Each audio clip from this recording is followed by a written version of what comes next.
নমস্কার বন্ধুরা, আপনাদের সবাইকে আমার চ্যানেলে স্বাগত জানাই। আজকে আমি নিয়ে চলে এসেছি চিকেন কোরমার একটি রেসিপি নিয়ে। তো চলুন শুরু করা যাক। এর জন্য আমি একটা পাত্রে নিয়ে নিয়েছি গোটা সামরিচ, সাজিরে, দুটো জয়িত্রী, একটা বড় এলাচ, একটা দারচিনি, একটা লবঙ্গ আর তিনটে ছোট এলাচ। এবার এটাকে আমি একটা কড়াইতে ঢেলে নেব। তারপরে আমি এটাকে একটা খুন্তির মাধ্যমে আস্তে আস্তে নাড়াচাড়া করব। তো গ্যাসের ফ্লেমটা অবশ্যই আস্তে দিয়ে দেব, নাহলে মশলাটা আমার পুড়ে যাবে। তো এটা হালকা ব্রাউন কালার হয়ে গেলে তারপরে এটা আমি নামিয়ে এটার একটা শিলনোড়ায় আমি একটা পেস্ট তৈরি করে নেব। অবশ্যই এটা কিন্তু পেস্টটা জল ছাড়া করতে হবে আমাদের। আর মশলাটা গরম থাকতে থাকতেই আমার পেস্টটা রেডি করতে হবে, না হলে এই মশলাগুলোকে ঠান্ডা হয়ে গেলে আর বাটা যাবে না।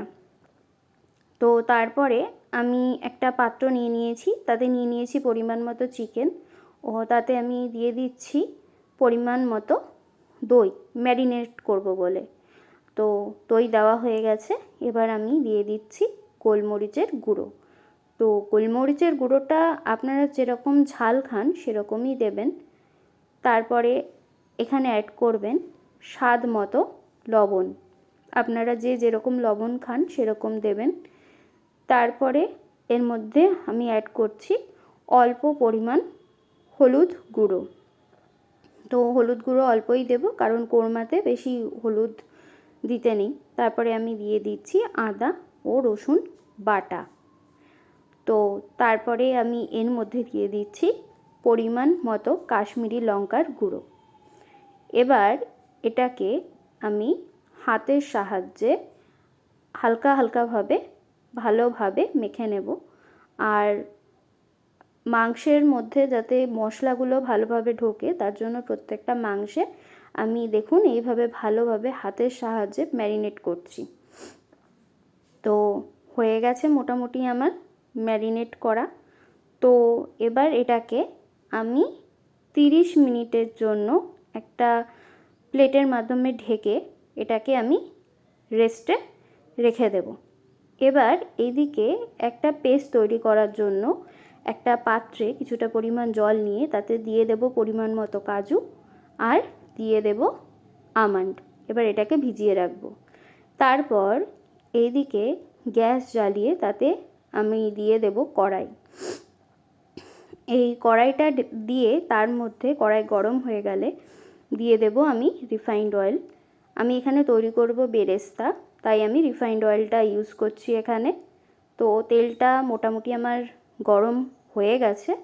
তো এতে আমি দিয়ে দেব এবার আগে থেকে কেটে রাখা পেঁয়াজ। তো পেঁয়াজটা আমি ঢেলে দিচ্ছি দেখুন। এবার পেঁয়াজটা দেওয়া হয়ে গেলে তারপরে আমি একটা খুন্তির মাধ্যমে এটাকে আস্তে আস্তে নাড়াচাড়া করে নেব। তো পেঁয়াজটা ভাজার সময় আমি গ্যাসের ফ্লেমটা আস্তে করে দিয়েছি, যাতে পেঁয়াজটা পুড়ে না যায়, তাহলে একটা তিতো তিতো ভাব চলে আসবে কোরমার মধ্যে। তো পেঁয়াজটা আমি ততক্ষণ ভাজবো যতক্ষণ পেঁয়াজটার রং গোল্ডেন ব্রাউন কালারের আসছে।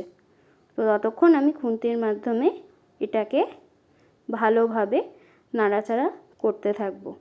তো এবার দেখুন এই পেঁয়াজের রঙটা আমার মোটামুটি গোল্ডেন ব্রাউন কালারের হয়ে গেছে। তো এটাকে আমি খুন্তির মাধ্যমে একটা প্লেটে ঢেলে নেব। তো এইবার আমি পেঁয়াজের যে বেরেস্তাটা আছে সেটাকে আমি তুলে নিচ্ছি। তারপরে আমি মিক্সার গ্রাইন্ডারের বাটি নেব এবং তাতে দিয়ে দেব আগের থেকে ভিজিয়ে রাখা কাজু, বাদাম আর আমন্ড। দিয়ে তার মধ্যে দিয়ে দেব আমি গরুর দুধ। গরুর দুধটা আমি অ্যাড করছি যাতে কোরমার মধ্যে একটা ক্রিমি টেক্সচার আসে, তার জন্য। তো এখানে আপনারা গরুর দুধের বদলে নারকেলের দুধ বা আমন্ড মিল্কও ব্যবহার করতে পারেন। তো এখানে আমি কড়াই বসিয়ে দিয়েছি। কড়াইতে আমি দিয়ে দিয়েছি পরিমাণ মতো রিফাইন্ড অয়েল এবং তাতে দিয়ে দিয়েছি কিছু শুকনো লঙ্কা, তেজপাতা আর কটা এলাচ। এরপর দিয়ে দিয়েছি আমি কুচানো পেঁয়াজ। তো আমি এখানে রিফাইন্ড অয়েলের পরিবর্তে ঘিও ব্যবহার করতে পারতাম, কিন্তু ঘিটা ব্যবহার করিনি, রিফাইন্ড অয়েলটা করেছি। তবে আপনারা এখানে রিফাইন্ড অয়েলের জায়গায় ঘিও ব্যবহার করতে পারেন। তারপরে আমি পেঁয়াজটাকে ভালোভাবে নাড়াচাড়া করে নেব। তো পেঁয়াজ মোটামুটি যখন হালকা গোল্ডেন ব্রাউন কালারের হয়ে যাবে, তখন আমি এর মধ্যে একে একে দিয়ে দেব আগের থেকে ম্যারিনেট করে রাখা চিকেনটা। তো আমি এখন কড়াইতে দিয়ে দিয়েছি চিকেনটা। এবার আমি এটাকে খুন্তির মাধ্যমে ভালোভাবে নেড়ে নেব। তো চিকেনটাকে আমি ভালোভাবে নেড়ে নিচ্ছি খুন্তির মাধ্যমে। তো এটা মোটামুটি একটু ভালোভাবে ভাজা হয়ে গেলে আমি তারপর এতে কিছু মশলা অ্যাড করব। তো এখনও চিকেনটা হচ্ছে ভাজা। তো দেখুন আমার মোটামুটি একটু কালার চেঞ্জ হয়ে গেছে চিকেনের। এবার আমি দিয়ে দিচ্ছি আদা ও রসুন বাটা পরিমাণ মতো। তো তারপর এটা দেওয়া হয়ে গেছে। এবার আমি খুন্তির মাধ্যমে এটাকে আবার একটু নাড়াচাড়া করে নিচ্ছি।